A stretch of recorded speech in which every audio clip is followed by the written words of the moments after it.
Bismillahirrahmanirrahim. Assalamualaikum warahmatullahi wabarakatuh. Alhamdulillahirrahmanirrahim. Jumpa lagi dengan saya Kombatan Tani pada hari ini 29 November 2023. Pada kesempatan hari ini saya akan berbagi cara bagaimana mengatasi antraknosa atau patek pada tanaman cabai dan pitospora ya. Karena untuk saat ini musim hujan mulai tiba, seperti biasa kebanyakan tanaman cabai ini ketika tanaman dalam kondisi perawatan yang kurang maksimal, unsur-unsur kebutuhannya kurang tercukupi, tanaman mudah terserang penyakit ya, khususnya di musim penghujan ya. Jadi untuk tanaman yang di musim penghujan ini sangat rentan sekali terhadap serangan-serangan hama dan penyakit ya, terutama jamur ya. Ini teman-teman bisa lihat, ini tanaman cabai ini sudah cukup parah ya, ada beberapa bagian cukup parah untuk terserang antraknosa ya. Kemudian ada juga tanda-tanda terserang pitosporanya ya, ini adalah pitospora. Jadi untuk mengendalikan antraknosa atau patek dan pitospora ini memang terbilang sangat rumit ya. Rumit dalam arti ketika seseorang atau ketika kita belum memahami bagaimana cara mengatasi untuk pitospora atau patek ini, memang sangat rumit ya, sangat susah ya. Karena bukan berarti nggak bisa, sebenarnya tanaman ini ketika kita perlakukan dengan perlakuan yang tepat, perawatan yang tepat, sebenarnya insya Allah tanaman itu juga dalam keadaan bisa sehat ya. Jadi untuk hari ini teman-teman ya, ikuti terus video saya sampai habis. Jadi nanti akan saya jelaskan bagaimana cara menangani atau mengendalikan patek atau antraknosa bagi teman-teman yang sedang budidaya tanaman cabai. Sebelum buah cabai Anda terkena patek dan terkena penyakit, serangan penyakit yang lain, alangkah baiknya cegah sebelum terjadi ya. Oke teman-teman, buat teman-teman yang sudah subscribe ke channel saya ucapkan banyak terima kasih. Semoga Anda selalu diberikan kesehatan, dimudahkan segala urusannya, dan diberikan rezeki yang barokah. Dan bagi teman-teman yang belum subscribe dan baru berkunjung ke channel saya ucapkan selamat berjumpa, dan jangan lupa subscribe-nya jika video saya bermanfaat ya. Jadi gini teman-teman ya, ini patek atau antraknosa dan pitospora ini sebenarnya penyebabnya itu virus yang berkembang biak atas kelembapan suhu ya. Jadi menurut saya dengan kelembapan suhu yang tinggi, ini untuk jamur ini mudah sekali dia berkembang biak ya. Nah, ketika tidak terjadi penanganan yang tepat, tidak terjadi pengendalian yang tepat, ini akhirnya bisa merusak tanaman kita ya, khususnya untuk cabai misalnya buahnya ya. Ini teman-teman bisa lihat ini luar biasa parah ini. Jadi pengendaliannya tetap kita menggunakan fungisida, cuman fungisida ini harus yang tepat ya. Artinya ketika kita melakukan perawatan dengan bahan aktif yang tepat guna, tepat sasaran ya, insya Allah pengendaliannya juga berhasil dan hemat biaya ya. Jadi ini teman-teman ya, ini luar biasa parah ya. Ini nanti tingkat keberhasilan seperti apa nanti akan saya update lagi untuk beberapa hari berikutnya ya. Jadi ini teman-teman, ini bahan yang saya gunakan ya. Jadi untuk fungisidanya ini kita gunakan Nativo ya. Nativo ini mungkin bagi teman-teman udah nggak asing lagi, saya sering sekali menggunakan atau mengupload tentang Nativo ya. Nativo ini kan dia memiliki dua bahan aktif atau bahan aktifnya ganda ya. Dia fungisida yang protektif, yang preventif juga ya, kuratif. Jadi dia mampu untuk mengendalikan, mencegah dan mengobati ya. Jadi untuk Nativo ini terbilang terbilang cukup tangguh ya, dengan bahan aktif yang yang menurut saya klasifikasinya tuh cukup tinggi ya. Kemudian kita gabungkan dengan ini teman-teman ya.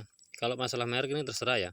Artinya ini saya pakai Sentabat. Sentabat ini bahan aktifnya ini Dimetomop ya. Teman-teman bisa lihat ya Dimetomop ya. Kita gabungkan antara Nativo dengan Sentabat. Atau kalau Dimetomopnya ini terserah mau pakai merek yang lain juga nggak apa-apa, misalnya Acrobat atau yang lainnya, yang penting bahan aktifnya Dimetomop ya. Nah, ini kita gabungkan itu ini bahan aktifnya semuanya sistemik ya teman-teman ya. Karena kalau untuk musim penghujan ini sebaiknya kita gunakan bahan aktif yang sistemik ya, sehingga dia tidak mudah larut dengan air hujan ya. Nah, dengan penggabungan dua merek dagang ini kita udah melakukan aplikasi 3 bahan aktif teman-teman ya. Jadi kalau untuk Nativo-nya ini Trifoxystrobin dan Tebuconazole, dan ini Dimetomopnya, ini ketika 3 bahan aktif ini kita gabungkan jadi satu, ini luar biasa efek yang ditimbulkan untuk mengendalikan jamur ya. Dan dia pengendaliannya karena sistemik, dia pengendalian dari dalam. Kemudian itu kita nggak hanya sebatas itu ya, tetap kita gabungkan lagi, kita tambahkan lagi dengan Gandasil B ya. Gandasil B ini menurut saya ini cukup efektif juga untuk pengerasan kulitnya ya, pengerasan kulit batang, kulit daun, kulit buahnya. Jadi karena dia mengandung K tinggi ya. Nah, kemudian dia unsur-unsurnya kan terbilang untuk ada nitrogennya tapi kecil ya. Nah, untuk Gandasil B ini dia mengandung NPK, pupuk NPK cuma P dan K-nya ini yang tinggi ya. Jadi untuk batang, untuk kulit, pengerasan batang, pengerasan kulit buah, pengerasan daun, ini terbilang cukup efektif, sehingga ketika batang itu keras, kulitnya keras, daunnya keras, itu tidak mudah terserang penyakit ya, tidak mudah terserang jamur misalnya. Nah, kemudian dengan aplikasi ini kita lakukan penyepraian teman-teman ya. Kemudian kita tambahkan lagi dengan kalsium ya. Kalsiumnya ini kalau saran saya, kalau mau dikocorkan juga bisa, mau disemprotkan langsung, dicampurkan juga bisa ya. Jadi tapi kalau saran saya, kalau memang ada waktu atau tenaganya, ini kocorkan aja di akarnya ya, dikocorkan di akarnya dengan konsentrasi kurang lebih 15 gram ya, 15 gram per liter ya, sesuai dengan rekomendasi aja ya, kita berikan 15 gram. Jadi posisinya untuk Sentabat atau Dimetomopnya dengan Nativonya dengan Gandasil B nya ini kita lakukan penyepraian untuk kalsiumnya dikocorkan di pangkal batang ya. Seandainya memang tidak ada waktu untuk melakukan kerja 2 kali ya, ini dicampurkan pun tidak masalah sebenarnya. Kalau menurut saya sih nggak masalah, karena saya sering juga melakukan pengocoran dan melakukan penyemprotan ya. Cuma kalau ketika tanaman itu sudah benar-benar terjadi serangan, itu lebih baik kalsiumnya ini dikocorkan ya, dikocorkan melalui akar. Tujuannya apa? Tujuannya untuk melindungi akar dari patogen, dari jamur, sehingga serangan yang dari bawah itu bisa diminimalkan ya. Kemudian unsur kalsium yang tinggi itu juga bisa menguatkan kulit ya, menguatkan kulit kulit buahnya ya.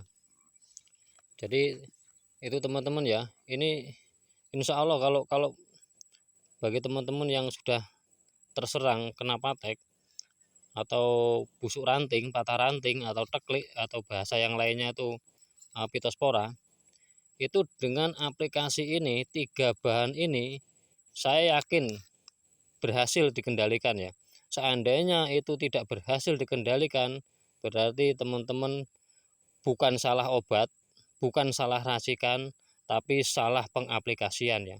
Karena biasanya pengaplikasiannya ini yang kurang tepat, sehingga hasil yang ditimbulkan pun kurang efektif ya. Saran saya, ketika melakukan penyepraian, usahakan penyepraian dalam kondisi daun sudah tidak begitu basah, misalnya pagi ya. Nah, terus jangan terlalu basah pada saat melakukan penyemprotan ya. Jadi tujuannya apa? Tujuannya supaya tidak terjadi berjatuhannya obat ya, karena obat yang jatuh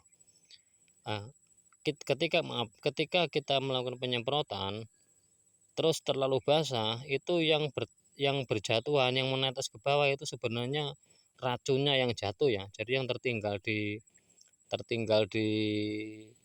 daun itu hanya air ya. Jadi teman-teman, gitu aja dari saya, semoga bermanfaat. Sekian, wassalamualaikum warahmatullahi wabarakatuh.